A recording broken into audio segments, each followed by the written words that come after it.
This is Cody, this is Chuck. We're here with Wrestling Rage. We're before the Blue Water Championship Wrestling Leprechauns Gone Wild. We're here with Justin Mane. Justin Mane, you're a busy guy. I really want to say thank you for joining us today. I'm really excited about this. We worked really hard to get this done. So, Chuck, you got some questions here. We're going to ask you some questions and get right on into it, buddy. Yeah, thanks again for Absolutely. being on the show. Thank you for having me. No problem. So, what's your first memory of wrestling? Well, first memory was Sting dropping down from the rafters. I remember, in particular, I remember hearing about this on the playground about how like some cartoon come to life was going on TV, and I never heard about it. And these guys were beating each other up, and they were telling me like how it was like the coolest thing ever. So I decided to check it out. It was on TNT at the time, and the first memory I ever had was watching Sting with this like white face paint, this big trench coat, dropping down to the middle of the ring and beating up, the hell out of the NWO. Yeah, like 20 awesome. guys in a row. I was like, this is the coolest damn thing I've ever seen in my life. So after that, I was a Hook fan. Okay, so as a kid, who was your favorite wrestler? Sting. Always Sting, without a doubt. Oh Sting. yeah. Have you had the opportunity to meet him yet, or? I have not. No. I met him once. He's a really cool guy. Oh, really? But it wasn't in a wrestling setting. It was like a Comic Con. I met him, but he was a really cool guy. Very cool. Yeah. Hopefully, I'll get that chance one day. Yeah, right on. So, would you say that you've watching Sting has helped shape what you do in the ring?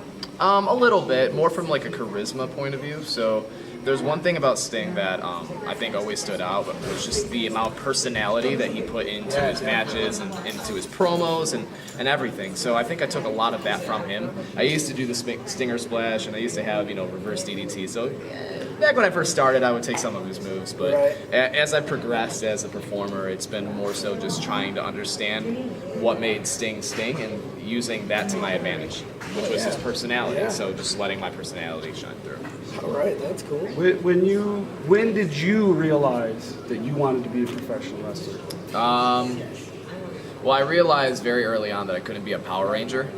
So Oh man. once I realized that, I figured pro wrestling was probably the next best option. So Okay. I went to the 2005 Survivor Series, and I was sitting fifth row. I was a huge CM Punk mark back in the day. Where was that at? Detroit. It was in It was, Detroit. it was Joe All right. Louis, and I had my tapes wristed up, and I had X's on my hands, and I was doing all sorts of stuff like that. I was still a fan at the time, and there's a match where Ric Flair and Triple H brawled into the crowd. It was like a last man standing match or something like that. So, I mean, they're right next to me. They're like in the aisle, literally right next to me. So I reach over, go grab my camera to take a picture, and as I reach over, I get knocked back into my chair.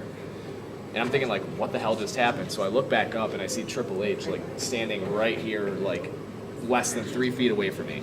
And then all of a sudden, Ric Flair, out of nowhere, comes in and just, like, clobbers him. And I was like, I have to get into this. If I can do this with somebody else and I can give them that exact moment that they just gave me, I think that would be Excellent. Yeah, that would be sweet. Yeah, definitely. So, how long have you been in the business professionally? probably 10 years now. Oh, 10, Roughly, yeah. wow. This will be my 10th year anniversary. Right. Cool. Well, that's pretty. I mean, in season-wise, that's a long time. Wouldn't you say? No, definitely. Trust me, Yeah. I'm like 30 going on 72, so Right, yeah. it's a very long Well, time. I'd have to say that who trained you? Because obviously they did a great job. Actually, I've been trained by 3 different sources. When I first got in, I got in the old school way, which was traveling with CIW, which was Championship International Wrestling, and Dave Duponte was the guy who got me in. Oh, really? I used to work at Toys R Us back at the time, and so did he, and we met that way, and he gave me a chop at work one time. And after that, he invited me to a show, and I just helped him set up the ring. I helped them set up period. That's something I didn't know about. They would get me into the ring and just bump me around and show me a couple of things. And then after that, about a year or so later, I got officially trained by Briar Wellington. That was at the B.W.C.W Academy, and that was a 3-month program. And until last year, that was primarily my training source. And then last year, I went to Can-Am Wrestling over at Windsor to touch Scott up. D'Amore, wasn't it? Scott D'Amore School, yeah. Yes, definitely. Yeah, I met him too. He's a really cool guy. One thing cool about Scott D'Amore is I went to his Border City Championship game, or Border City Wrestling when they did it at the. Diamondback Saloon. That's it, Diamondback Saloon. Thank you. And he personally sat at the door and shook everybody's hand as they walked out. Oh, that's that door. awesome. Yeah, that was definitely really cool. You never see that. No, So I don't know if anybody. I'm not does. surprised that Right. he did that, but I mean that's still really cool. Yeah, I made sure to get a selfie with him. Oh, for sure. So you've had a lot of good training. And that really shows with the matches that you and Alex, that weaponized Alex Weir had last year, which Thank you. garnered you match of the year credentials, right? Yep. So who are you looking forward to wrestling this year, and should we expect the same results? MM3. MM3, and that's tonight. That's tonight. That's tonight. So that's going to be when we first have our match. I think this is going to be like, it's going to be a hell of a match. I can tell you that straight up. Yeah, definitely. Beyond that, I mean, it really depends. If it's Michigan Independence, I would love to work with Jake something again.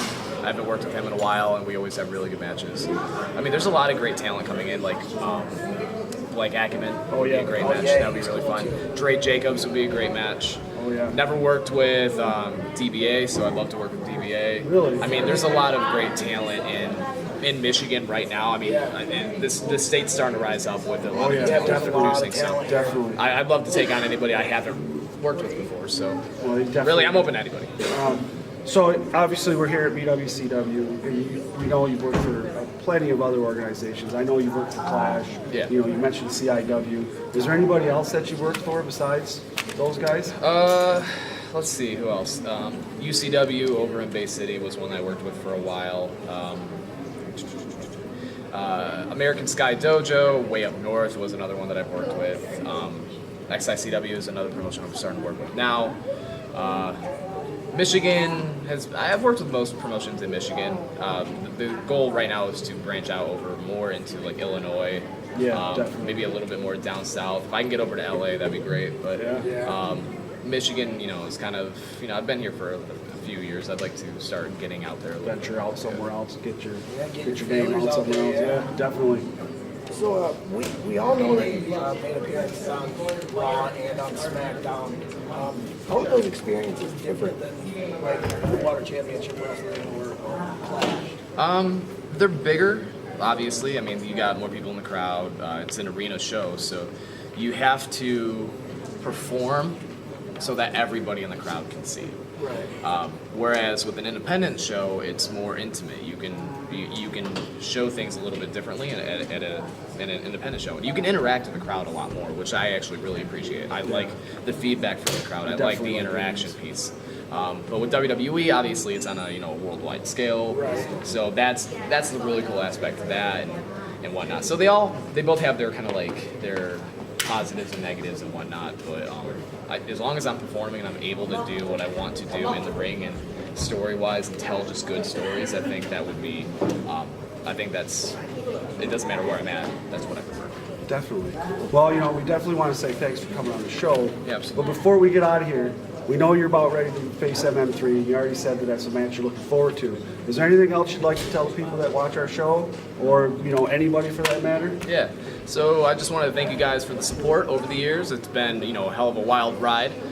In my career personally, I've gone through a lot of great moments and a lot of bad moments. A lot of happy, a lot of sad. I've been through anger. It's been a very fun career, and I just wanted to thank everybody who supported me over the years, who either just congratulated me for a good match or bought merchandise. So again, thank you guys for everything you've given to me, and hopefully I see you guys in the future, and I see you at future shows. All right. Well, thanks so much. Thank you. Definitely good luck tonight. Have a good night. Thank you. buddy. Appreciate All it. right, Thank you guys for having me. Thank you. Good.